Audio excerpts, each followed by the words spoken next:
myself. So my name is Fahad, part of SAP Labs HR team. I work here as a TA consultant. I'm very close to campus hiring. That's something me and my team or colleagues probably get involved in SAP as well. We typically meet approximately around 5 to 8,000 students in a year in terms to hire that small number of early talents, what we call in SAP. I have been with SAP since last half a decade. It's close to 5 years now. I have an experience of 7 years, predominantly into campus hiring itself. A close connect, I would say, with the students. What I'm talking today is also that I also belong to a rural a town or a village, you can say. I just visited that. I just came back to office on a Monday, and I spoke with Shushma there as well. And we have a session today. So I am from Murdeshwar, a small village in nearby to 3 hours journey from Bangalore, pretty much rural area itself. I myself would have not got so much of opportunities like you are getting in terms to, uh, mold you or get you ready for the corporate as well. During our days, it was a pretty different one, though it was very, very close. I graduated in 2014. It was a different era then, I would say. I do belong to millennial as well. So I understand how industry have changed, how landscapes are changing. Probably I'll get that a bit of experience of mine as well while I'm talking, and give you an exposure to that too. So having said so, more about me, let's quickly get into what we're going to cover today. As I said, let's keep it simple. It's more to do with fun, and it's more to do with your discussion or conversations as well, right? So over the period of next 30 minutes or 25 minutes, I would say, we'll cover what is the new normal. That's introduction to your virtual world, how different it is, and what all you need to kind of probably work on it to kind of get ready for it. That's something we're going to cover up there. Okay, so that's one piece of it. Then let's try to burst certain myths, what an individual think about an interview. There are misconceptions what students usually from the colleges do have when they are probably sitting for their first interviews, or any of the companies who are visiting them, right? So apart from that, there are certain golden rules. These are again not directly defined by me. There are experts who have kind of laid down certain golden rules for how to crack an interview. I will put forth my certain experiences of it also to make it more simpler too. Lastly, we'll cover certain set of questions which are more obvious. You can expect them in your course of your interviews, whichever probably companies you are kind of facing. So that's something you will probably, it may help you up, and I'll also help you what exactly you can cover up during that certain set of questions as well. Having said so, let's move to the first one. The biggest thing which got changed, I would say, in last 1.5 year after all this pandemic shocks, what we have gone through is that, in-premise or in-house recruitment or in-house interviews, which were supposed to happen, it's not happening now, right? Though we have colleges opening up slightly, but not many companies would be visiting for a face-to-face kind of an interaction with you. So most of the things are going to get driven by technology. Most of the things are driven by virtual world right now. That's a new normal. That's something which has happened in last 1.5 years. I wouldn't say only a pandemic is the reason to kind of go to a virtual world. This is also because overall, when we are looking at the world or economy or industries, right, the best practices also brings in a lot of technology into it. We used to have this online test before. It used to be supposed to be an filtration round, you can say. There used to be a telephonic discussion. This was also kind of a virtual thing. It's just that a little bit making a little bit different. It's that you have a different tools, you have different softwares. It's not just a telephonic conversation anymore. It's going to be a video chat. Let's keep it in a simple way. As you talk with your friends over a WhatsApp call, it's similar to that, just that it's going to be in a professional environment. So what's different? I'm not going to cover any negativity of it. Let's try to be positive. Let's look at what things are there for you, how you can probably make use of it being in a virtual world as well, right? Before, if you had any selection process from maybe any XYZ company, you had to travel down sometimes. Sometimes company used to come to an educational institutes as well. But by then, sometimes if you're going an off-campus drive, or some companies who open up, recruitment at their office premise, you had to travel down. And being in a virtual world, I guess that's the first positive thing, is that you reduce the distance between the company and you. You are not just, spending around 1 day or a 2 day for a travel. It's just a click away to kind of apply to that particular company, start your selection process or recruitment process with them, right? Though now we are in a virtual world, there are difference in the dependent factors. Earlier you used to have, I'll keep it again very simple again here. You used to have a factor where you need to get well dressed. Now you see a lot of memes going on the social media saying that you see a coat half wear and half you have still in a night dress, right? So that's kind of a trend. And trust me, even in meetings, if you would see any person with suit, don't expect them to be an entire suit. So that's a freedom you get. But at the same time, the factors what depends is again how professional you are. That screen of 16 inches or 13 inches screen, what you're looking at an individual, right? How confident you are, the eye connect, what probably people used to evaluate you when you were face to face, it still remains the same. It's just that you have a layer between you and the other person. It's your machine, it's the laptop, or probably you can say it's a phone, right? So that there are dependent factors still. Okay, you don't need, you would have been taught if you were in second PU or you're during your first year of your graduation, how to open a door, how to shake your hand with a interviewer. All those things doesn't come into picture when you are in a virtual world. But certainly how you appear, how you kind of keep your composure, how you kind of keep your eye contact, and what you talk, right? That really matters when it comes to a virtual world. Okay, now let me give you a small example what error I have today when I'm talking with you, right? I am talking with you. For me, my eye contact is actually with you. My screen is in front of you, but my camera is not at the right angle. Okay, I need to look like this to face you, but actually my camera angle is bad. My laptop is something which is making that to happen, and probably I can't fix it. And that's the first thing, probably when you're going to an interview, you need to check all those things. How is your system configured? Is your laptop all set and ready? Do you have your camera angle right? Is your earphones working? Those all things are your dependent factors when you're in your virtual world. Now, as I said earlier, it was all about different rounds of interview. Maybe you have your generic discussion. Maybe you have your of one-on-one discussion, or you can call it as technical interviews where your technical capabilities are kind of checked. Now it's more technology driven. It's more tools driven, I would say. There is no office space. Instead of that, you have different softwares.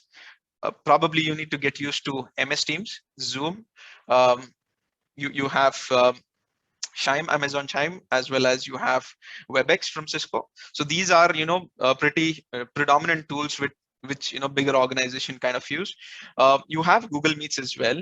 These are your certain tools and technology which drives your conversational part of it. Now, when it comes to your online assessments, again, earlier it used to be all a paper and pen test. Probably you had four options. You used to tick one, and your selection process would go on. Now you have tools, various technological driven tools, basically, which kind of evaluates you psychometric wise, in terms of your technology understanding wise. So those things are there. You need to probably get a little tech savvy. When I mention tech savvy, you don't really need to be on Facebook. You can be on LinkedIn, probably. You can be on Twitter, try to see what trends are going on, what's happening in realistic world, right? So those things are probably, technology and tools which are driving the virtual piece of it. Now, there are certain things, I would say pro tips, which you need to keep in mind when probably you are taking up any set of interviews or getting prepared for a set of interviews, right? You still dress for the party, right?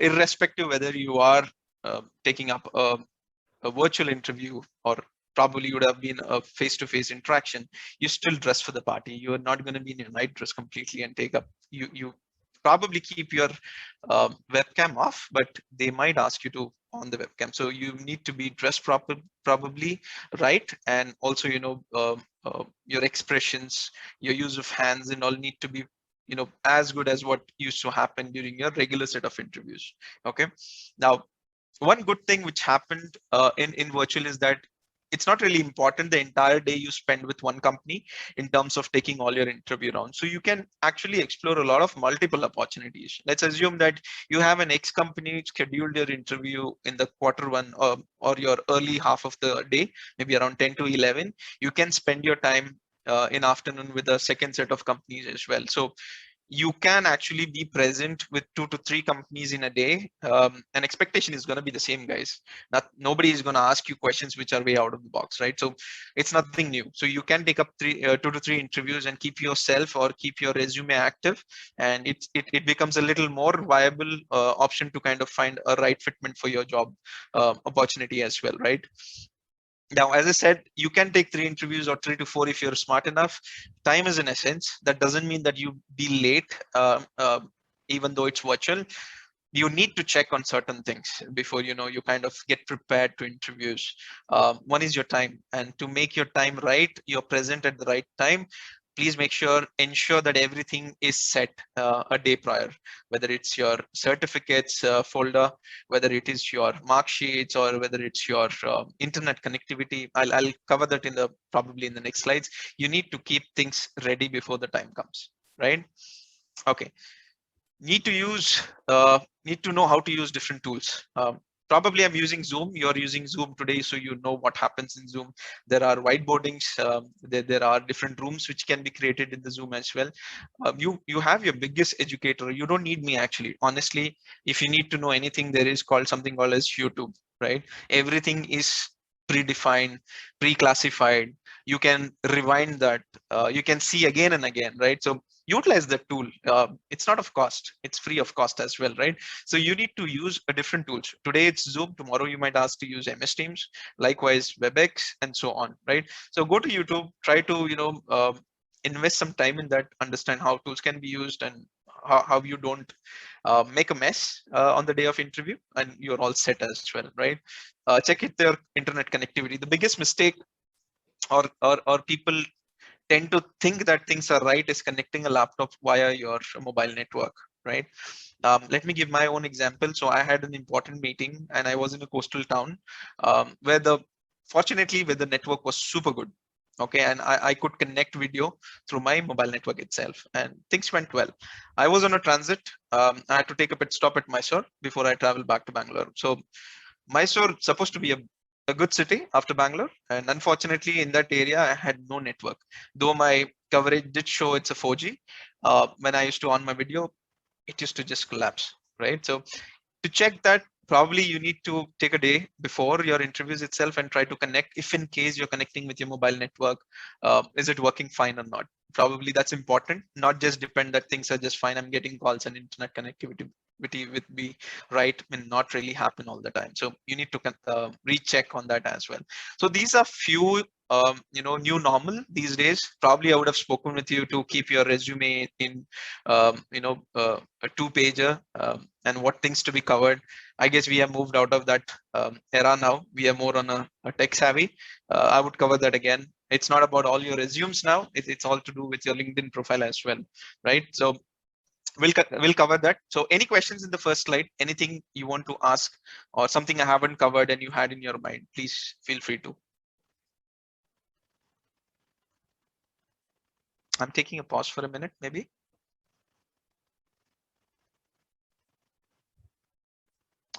All right, so no questions, or let's park the question aside sometime later, and let's try to see few myths what surrounds a student, I would say, irrespective whether you come from whichever branch or degree.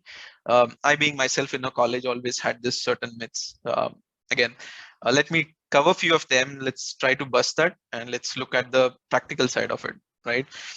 In any of the school or any of the colleges, when any company comes in, or when anybody is getting ready, the first thing all the individual thinks is that the first one who sits in the first bench or the second bench, or who scores the top, maybe your 95s and your 90 percentile set of people, are going to get the job anyhow. So that's a mentality. I myself used to think that. I never used to be a first bencher or last bench. I used to always sit in between so that teacher don't ask any questions to me, and I can get rid of it, basically. So that was my plan, and it worked out for the last 3 to 4 years, I would say, during my MBAs and your BBM, right? So it's ideally no. Your qualification, your percentage, it's good to have. Definitely, it shows your investment of time, efforts put across to take up that exams and clear it. But your test scores are going to be just your entry tickets. That's it. If you ask me as a recruiter, when resume comes in, the first thing I notice is that my cutoff at SAP is 7 CGPA. Does the candidate meets that or not? That's it. I'm not going to check whether you're a 95 scorer, 99 scorer. I have the other set of parameters where I can actually evaluate a candidate on a practical side of it. So let's forget that. It's not the toppers only who going to get a job. It's also the first benches, the last benches, and the middle benches, right? Who have scored about 60, who has scored just about 45, 50%, who has scored about 70 odd percent, will end up getting a job. Okay, let's not have that mindset. Only toppers get it. Okay, so let me quickly go to the next point. Is HR interview is a formality. I myself is in HR. When I take an interview, usually people are very casual, thinking that everything is done. Technically, every answer you have answered to a person who evaluated you earlier than me, HR is just going to discuss your salary fitment. Is going to tell you what numbers you're going to earn. It's unfortunately no. It's not going to happen in that way. HR interviews are meant to do something else. They don't check your technical capability, but they do check on your fitment in terms of your organization. Every organization have certain set of values, certain set of pillars on which the entire organization system is working on, right? And any person who comes into that particular organization who needs to be checked whether the person fits into that bill, and that happens either during your managerial kind of discussion as well as definitely in your HR set of discussion. We do discuss salary, but it's not that the sole agenda what we carry for the 30 minutes of discussion. We are not going to discuss that, right? So let's not think that HR interviews are going to be formality and take that lightly. High chances your rejections can happen at the final interview just because you were casual as well. Okay. Likewise, now every person, or including myself, when I was in college, thought that your final discussion is always something to do with your salary discussion. So there's a norm. Technical interviews, managerial interviews, final interviews means your salary discussion, your location discussion, something to do where you're going to work on, right? So not really. It might cover 30 to 40% of your talks or the conversation about your salary, your fitment again in terms of where you're going to work. At the same time, they might want to know you a little more better. It can be a combination of your manager and an HR sitting together, trying to understand what kind of a project you actually fits in, what kind of a work can be assigned to you, right? It can be a collaborative set of interviews as well. So when you're going for any set of interviews, do not have certain apprehensions that this is the only thing which is going to get covered, and I'm going to have my mindset for that. Always keep your mind a little open, be a little flexible, take all questions in the positive way. There will always be certain find outs from each questions what an interviewer gets in. Okay, so let me quickly move on the right side of it. Again, another myth. HR or the company speaker, I would put it in this way. I'm sorry, I've used an HR terminology quite some time. I just because I'm in HR, probably I would have used it. Let me keep it another simple way. Someone who is going to talk to you, someone who is going to give an explanation about the company. That's a person. Okay, will explain everything about the company. I don't really need to prepare. Now, let's look at in your way as well. Let's try to put myself in your shoe. There are 100 companies which comes in every institute at times. There are 20, 30 odd in a month as well. Now, how much about the company can you actually, um, invest time to know more, or rather I would say try to understand, go to their websites and so on. Might be a little hard to kind of keep every company's things in your mind, but it's not that difficult as well, is what I feel. You need to invest some time. And when I mentioned that sometime, you don't really need to go to company's website only. You can go to Wikipedia, you can go to recent news as well. You need to know a little more what's written in company's website. Okay, where are the investments going on? What's recent acquisitions probably? What's happening in their share market as well? These are certain things you can expect probably during your interviews, or probably this can be also your certain set of points which you can put it across during certain set of discussion. Now, I'm sure your background is not completely on a technical side, so that's one of the reason I'm covering this topic. Now, if you are taking up questions more on the financial side of it, right? If you are a background of finance specialization, right? So you need to know what stock market is happening with this particular company, the trend analysis, basically. If you are a marketing set of background, so probably you need to know how much of investments is going on in terms of, globally with respect to marketing. Likewise in HR, what are the different policies are we coming up, right? Or the XYZ companies coming up. It's good to know. It's good to know always.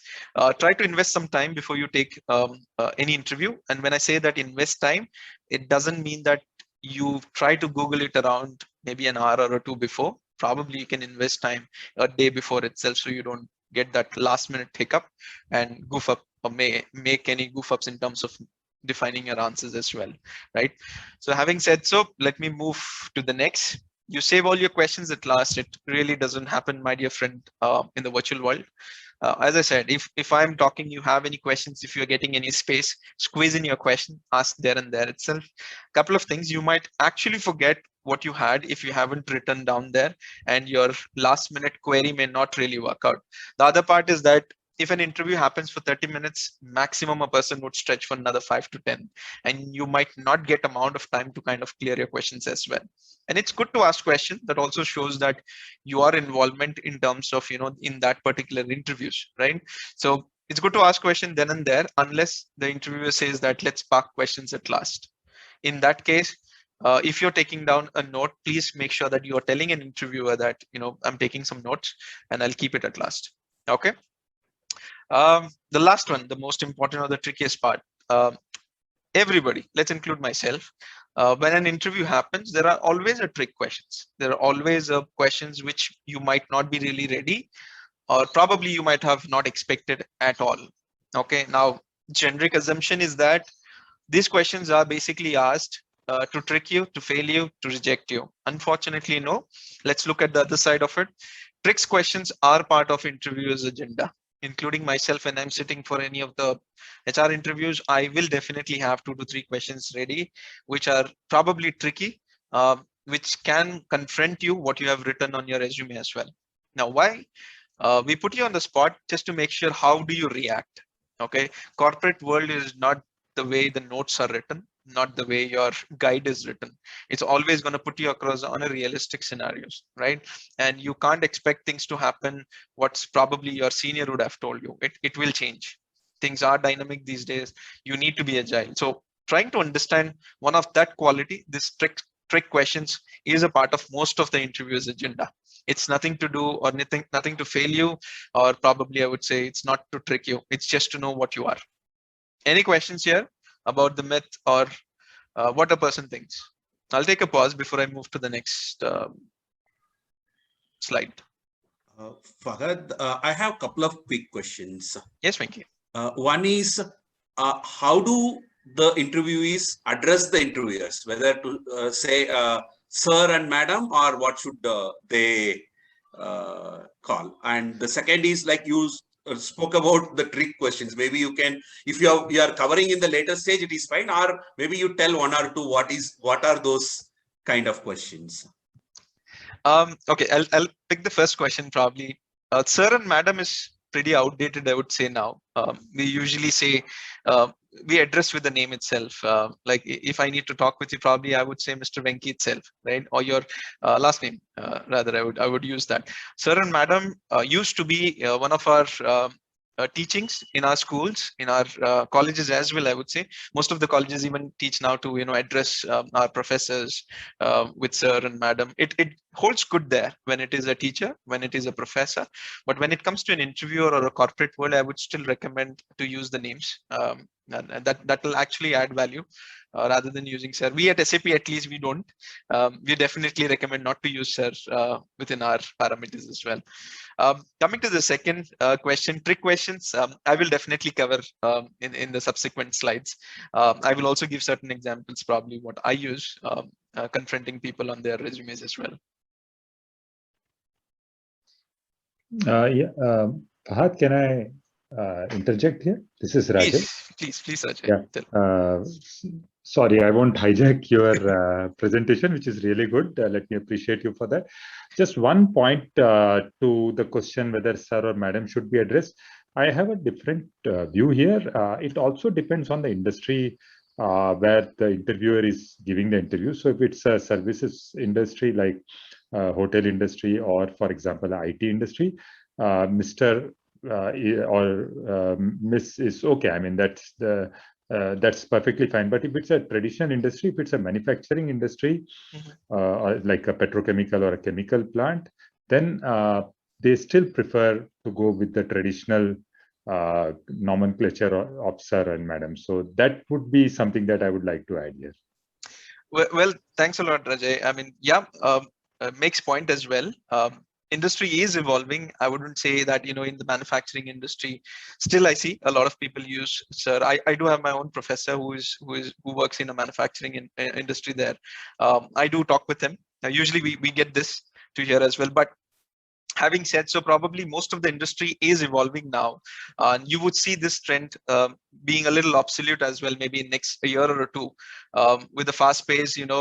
Manufacturing units earlier, if you're looking at an automobile, maybe a Maruti and Suzuki would have been following. If you look at Ola today, who manufactures the electric piece of it, they are the next generation manufacturer. So probably those set of industries are evolving, and this nomenclature might or would probably my guess would be, or my gut feeling would be, it might get obsolete there as well.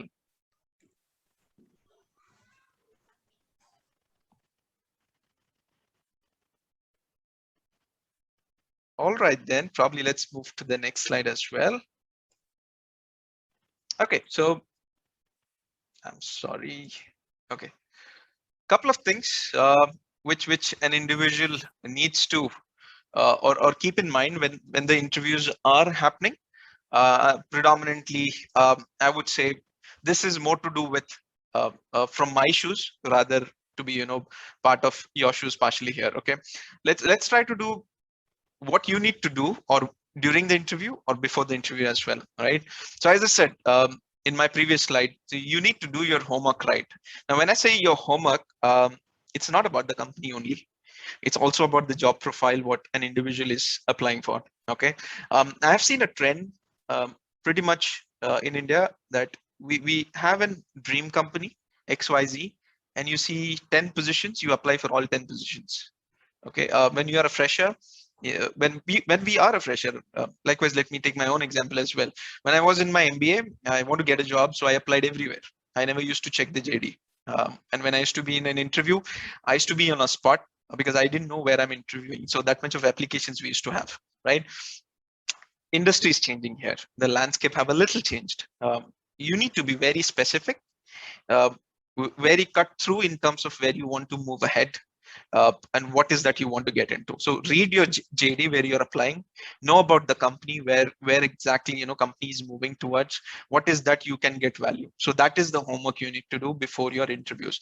And trust me, this is going to add a lot of points when you are discussing with your fellow mate or with your interviewer. Basically, when you know the company, when you know the role well, I'm sure that you're going to be more confident as well, right?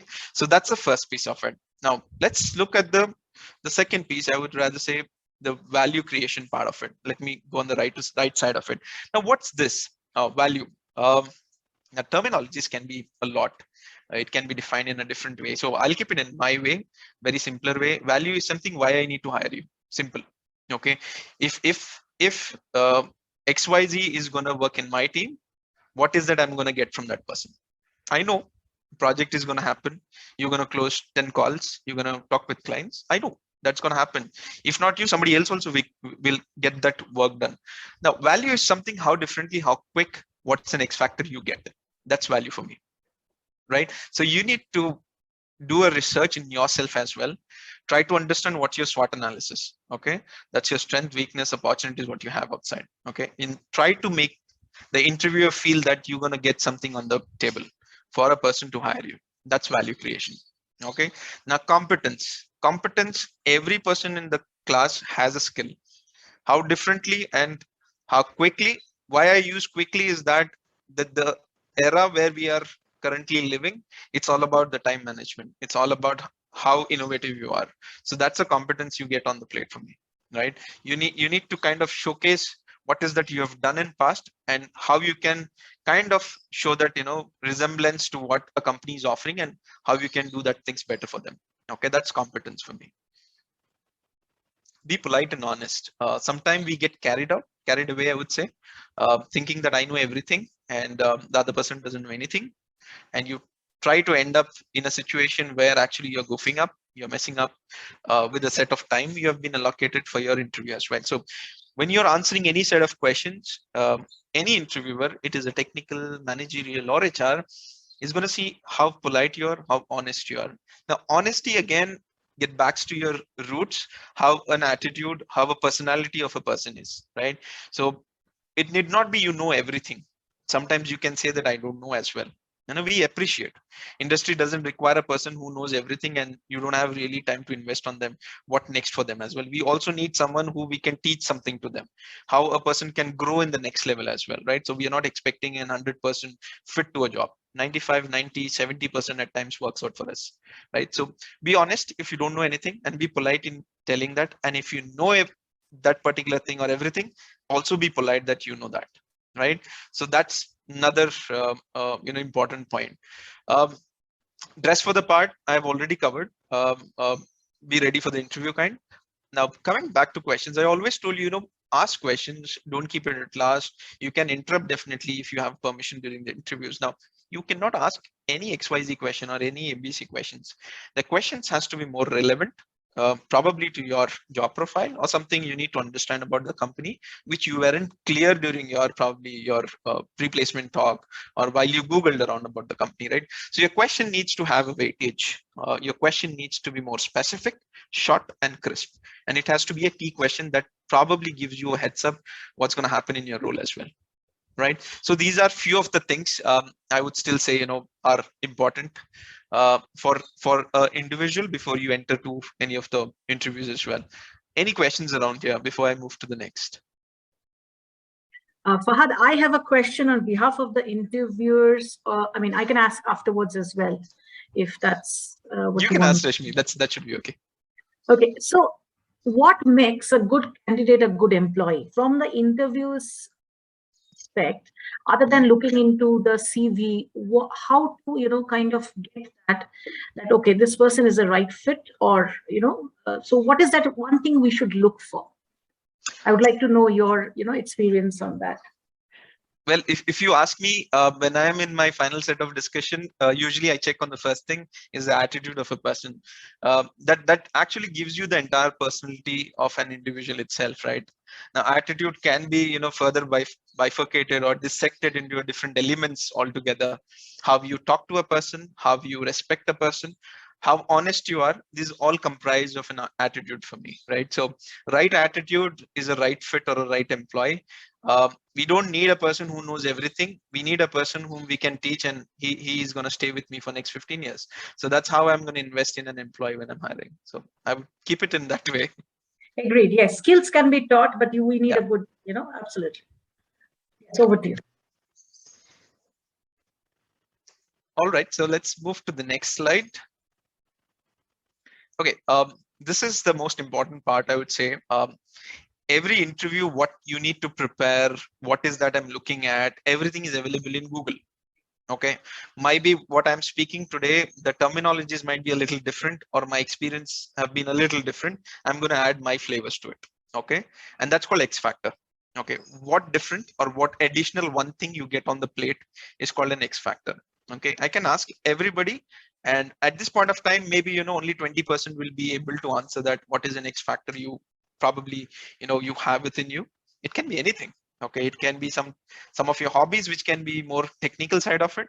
It can be anything for that matter. Okay, now when I'm evaluating an X factor within an individual or an employee, I'm going to look at certain 4 parameters, and these are something what I do. It's not something I would say everybody would do it. I'm going to add this flavor to today's session as well, right? Risk taking is something what I check when I'm taking an HR round, right? Now, risk taking is not that I'm going to go on a bungee jumping. It's not that risk what I'm talking about. It's also about what you have done in last 3 years. What is the capability of you to take risk and deliver that results? Risk in a positive side of it, and attach to an KRA, that's your results.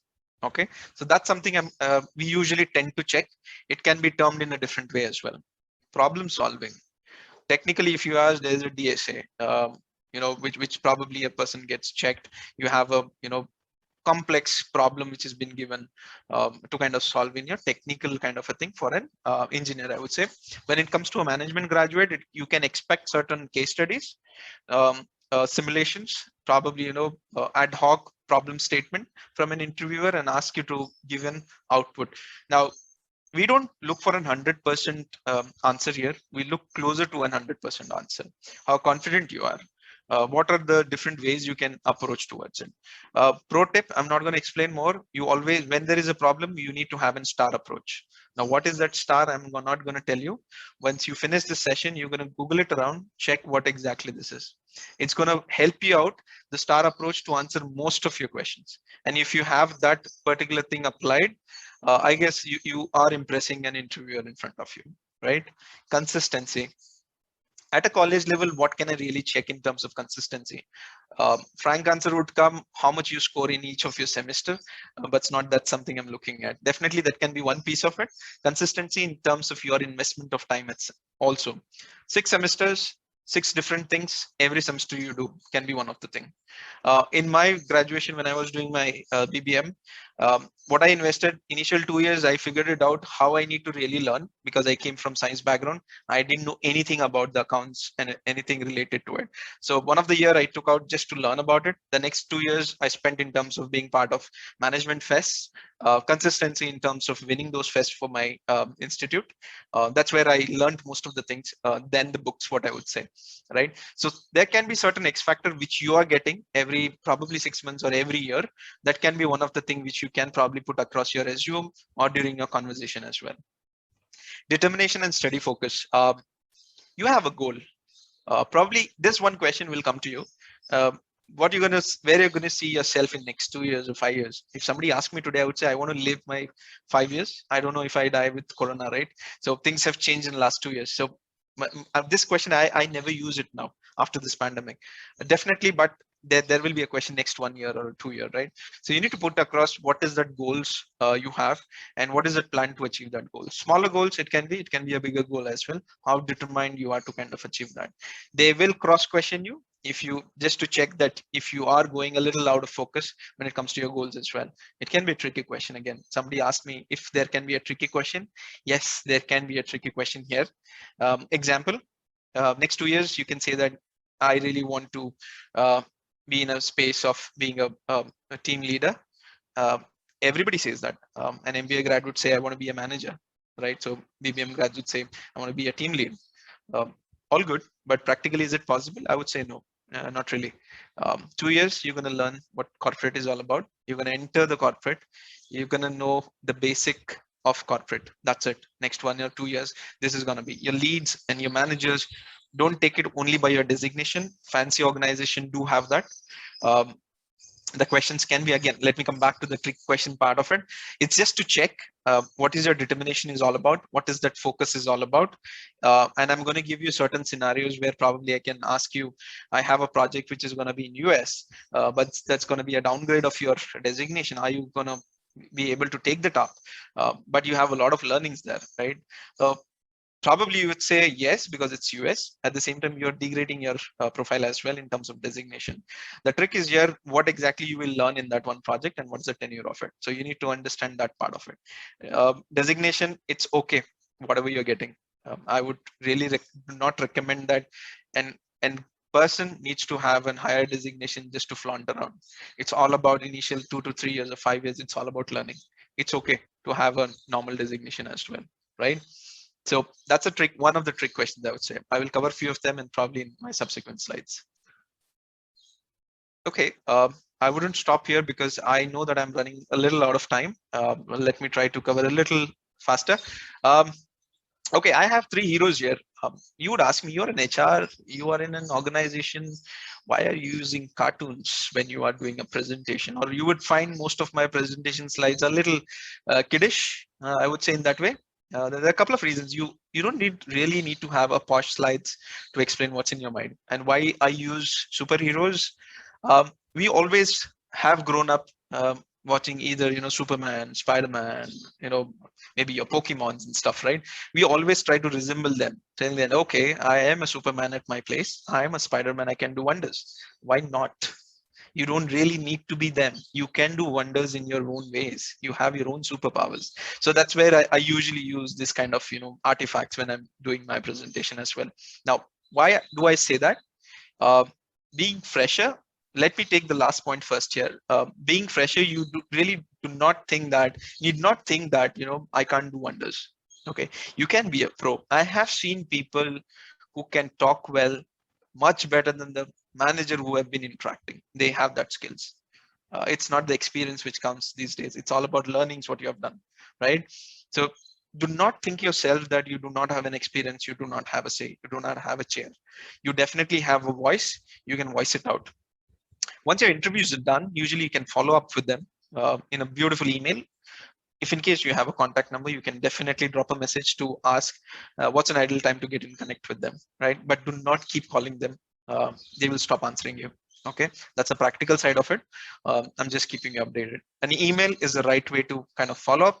Be like a pro. Ask that you have given an interview and you are expecting a result or communication from the other side of the table as well. Okay, now let's go to the time piece of it.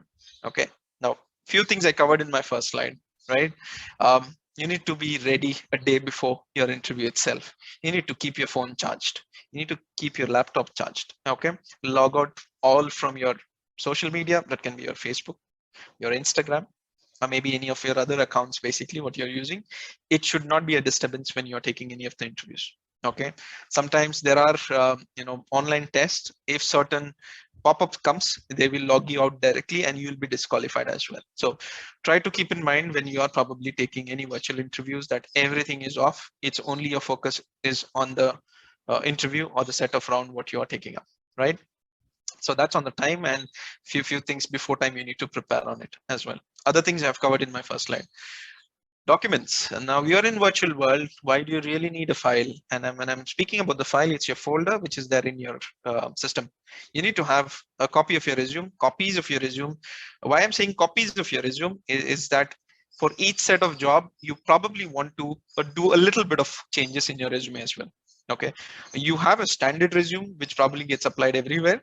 If you have a little bit of experience of your internship, something on a certification side of it, you may really want to work around your 2 to 3 set of resumes. If I take my own example, I have 3 set of resumes which probably works out from what if I'm looking out for next career opportunity. I have 3 set of resumes basically which fits into a different bill.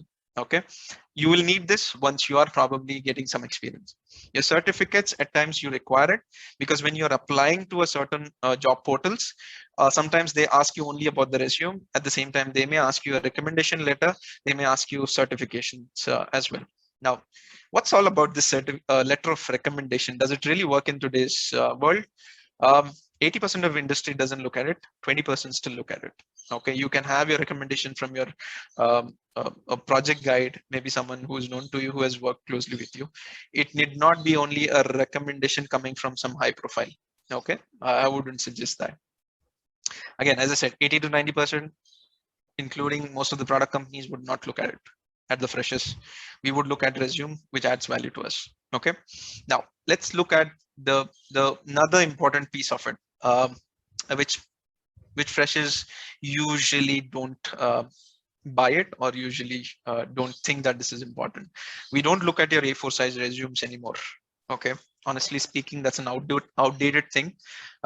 It's going to be just a resume for us. We definitely going to check your social media profile. And when I mention social media, it's not your Facebook. It's going to be your LinkedIn.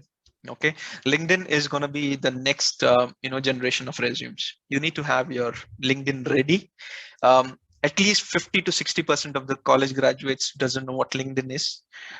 You need to invest some time. As I said, your biggest teacher is your YouTube. You can YouTube around it and check what exactly LinkedIn is all about, how you need to make your profile there. And probably one pro tip before I move to the next, you upload a picture there, but the picture need not be you are vacationing in Goa. It should be a picture which is a passport size, which is more focused on your face. Okay, it's more professional to do to do with. That's a pro tip on your LinkedIn. There are a number of things. Probably I can take another hour to talk on that. I wouldn't invest today. Recruiters will check your LinkedIn before they call you. Okay, and try to have that link in your resume itself. Okay, so let's move to the next. Demonstrating strong communication skills. Communication is not about English. Okay, English is not the only language which is spoken throughout the world. There are other languages. Now, we are a German company. When we talk to our German clients, we don't expect them to talk as fluent as Indian English is. Likewise, when we are talking with another country, our English might be good enough, but their accent might be a little different. So you might have a little lack in understanding what they say, even though your English is too good. So communication doesn't correlate talking in terms of English. Okay, nobody is going to check on that, but communication does include a lot of other pillars, right? Listening. Okay, so when I'm talking, when I really want to know what you're listening as well, you don't interrupt, right? How much you can digest what this friend person is telling you. Think before you answer anything. Choice of words. I see a lot of people try to use a fancy word. It need not be that I understand that word as well, right? So you might use a wow word, which might have a wow meaning towards it, but sometimes your interviewer might be a very simple person. He or she might not really understand. At times I face that. People try to impress with super words, and I literally go back to dictionary and check what exactly it means, because I don't know. I really don't know what exactly that means. So try to keep your words which are more usable, and probably a person also needs to understand. And when you are answering any of the questions or asking any of the questions or anything on such part of it, right? So you need to be very crisp. Your answers should be short. Tell me something about yourself is a normal question, and we talk about for next 5 minutes. Trust me, interview will focus you only for 30 seconds. I would say hardly you would focus for 30 seconds. You need to kind of define yourself within that 20 seconds of time. You have a resume. You really don't need to talk about what's there in your resume. Tell something which is beyond that. A person needs to be interested. I have seen, when I have given interview, I have seen a person yawning because I gave my introduction for 2 minutes. And I realized that, oh, oops, okay, I made that mistake. Why did that come? I didn't crack that interview, honest again, because I goofed it up. Time is essence, time is money. 20 seconds max, you give your introduction or any answer for that matter, unless there is more questions which is coming up from your interviewer as well. Ask relevant question I have covered in last 2 slides as well. Again, I'm bringing this topic. Your questions need to be very crisp and towards the topic itself. No irrelevant question. You don't ask an interview panel, are you planning to go to Goa or Manali sometime later, right? So let's not ask personal set of questions. It has to be professional, related to the topic, related to the role, related to the company only, right? So that's about the changed world right now. We are the new normal virtual thing, but things remains the same. The essence remains the same eventually, right? So let me go to the final slide of mine. Some sample questions. I will not invest much time. I'll tell you what are the pro tips here. These are the more likely questions you will hear from your interviewer, or maybe in your set of maybe in future as well, right? Introduce yourself always happens. Pro tip, 20 seconds about you, something out of CV. Nothing what is there in CV. I can read that. Okay, that's how you're going to cover your introduction. You're going to practice it. You're going to see in your mirror, talk about yourself for 20 seconds, keep a timer, do this for 1 day or a 2 day. Third day, you will know that what needs to be spoken in 20 seconds. That's it. People tell you 30 seconds. I'm keeping 20 seconds because I know when you practice, you're going to take that 30 seconds, 10 seconds additional. So that's okay. Okay. What are your strengths and weaknesses? That's your SWOT analysis, right? Strengths can be 100. You can tell that I'm good at this, good at that, and good at, if not, what not be. Okay. Weakness is important. What I'm going to focus. Interviewer is going to focus. Are you going to really tell him what your weaknesses is? Absolutely no. Okay. Your weakness should be something what your strength is covering. Okay. You can tell that, your strength is in terms of covering a project within a stipulated amount of time. Your weakness can be in that sense, I get a little anxious when there is clock ticking at the last moment. Your strength is covering your weakness actually here. Likewise, there can be other examples as well. So weakness need not be straight away saying that I'm really bad at this. You did not tell your weakness directly to any person. Okay. You can contradict what I'm saying. People usually say that you need to be honest. Yes, you need to be. You have to be a little tactful as well when you're talking. Okay. Now, usually what I've seen in BBM, MBAs, or your technical, certain roles will ask for a rotational shift. Okay. Now, you need to be really honest in saying that, are you okay or not? Okay. The roles sometimes will define as UK shift, US shift, graveyard shift is something you start at 12 a.m. That's your midnight. Are you okay with that or not? You need to be really vocal about it. If you're not, you're not. You say it out. Okay. Going to the next, why are you looking for a job change? This is for someone who is with experience. You need to have a crisp answer, 2 to 3 points. What is it you're looking in your next stint? That is your next career. If you're a fresher, why is this job for you? That means that why are you looking to start your career with this particular organization? That's something I've covered in another part of it, right? Again, have certain 3 to 4 points only, not beyond that. 3, 4 is the max. Now, situational based questions are your ad hoc questions. The questions which are more stimulus, I would say, might be a case study. If in case, if you're put in this situation, what is that going to be your answer? Okay, here we're going to check spontaneousness in terms of your answer. How much have you heard about the question, and what is that you're going to think? This is more to define your personality as well at times, and something what you have learned and understood, how much of that you are investing in this set of situation. Okay, this is something to do. Usually you will have 80 to 90% of situational based, if based questions are there in your set of interviews. Why SAP or why any other company, basically? With whomever you are interviewing, they will ask you, or they might ask you saying that, why do you want to really join this company? So you need to have another 3 to 4 points. I wouldn't say 3, 4 to 5 points here. What aligns you or what brings you to join or apply to this company? As I said, you need to do your homework.